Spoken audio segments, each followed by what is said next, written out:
beginnings of punk are often furiously debated. This is partially because everyone has a different definition of punk rock, and partially because its foundation stones are found in several places. Punk rock was originally used to describe the garage musicians of the 60s. Bands like the Sonics were starting up and playing out with no musical or vocal instruction, and often limited skill. Because they didn't know the rules of music, they were able to break the rules. The mid to late 60s saw the appearance of the Stooges and the MC5 in Detroit. They were raw, crude, and often political. Their concerts were often violent affairs, and they were opening the eyes of the music world. The Velvet Underground is the next piece in the puzzle. The Velvet Underground, managed by Andy Warhol, were producing music that often bordered on noise. They were expanding the definitions of music without even realizing it. The final primary influence is found in the foundations of glam rock.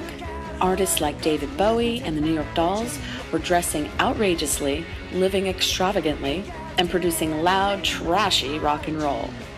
Glam would end up splitting up its influence, doling out portions to hard rock, hair metal, and punk rock. The first concrete punk rock scene appeared in the mid-70s in New York. Bands like the Ramones, Television, Johnny Thunders and the Heartbreakers, Blondie, and the Talking Heads were playing regularly in the Bowery District, most notably at CBGB's. The bands were unified by their location, camaraderie, and shared musical influences. They would all go on to develop their own styles, and many would shift away from punk rock. While the New York scene was reaching its heyday, punk was undergoing a separate creation story in London. England's punk scene had political and economic roots. The economy in the United Kingdom was in poor shape, and unemployment rates were at an all-time high. England's youth were angry, rebellious, and out of work. They had strong opinions and a lot of free time. This is where the beginnings of punk fashion as we know it emerged, and they centered out of one shop. The shop was simply called Sex, and it was owned by Malcolm McLaren. Malcolm McLaren had recently returned to London from the US, where he had unsuccessfully tried to reinvent the New York Dolls to sell his clothing. He was determined to do it again, but this time looked to the youths who worked and hung out in his shop to be his next project. This project would become the Sex Pistols, and they would develop a large following very quickly. Among the fans of the Sex Pistols was an outrageous bunch of young punks known as the Bromley Contingent.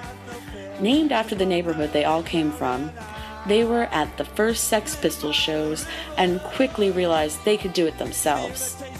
Within a year, the Bromleys had formed a large portion of the London punk scene, including The Clash, The Slits, Susie and the Banshees, Generation X, fronted by a young Billy Idol, and X-Ray Specs. The British punk scene was now in full swing. By the late 70s, punk had finished its beginning and had emerged as a solid musical force. With its rise in popularity, punk began to split into numerous subgenres. These new musicians embraced the DIY movement and began to create their own individual scenes with specific sounds. Some of the offshoots of punk that exist today include anarcho-punk, Celtic punk, emo, street punk, gypsy punk, hardcore, pop punk, psychobilly, riot girl, and ska punk. I hope you enjoyed this brief history of the origins of punk rock and that you were inspired to check out some of the seminal bands who started it all almost 40 years ago.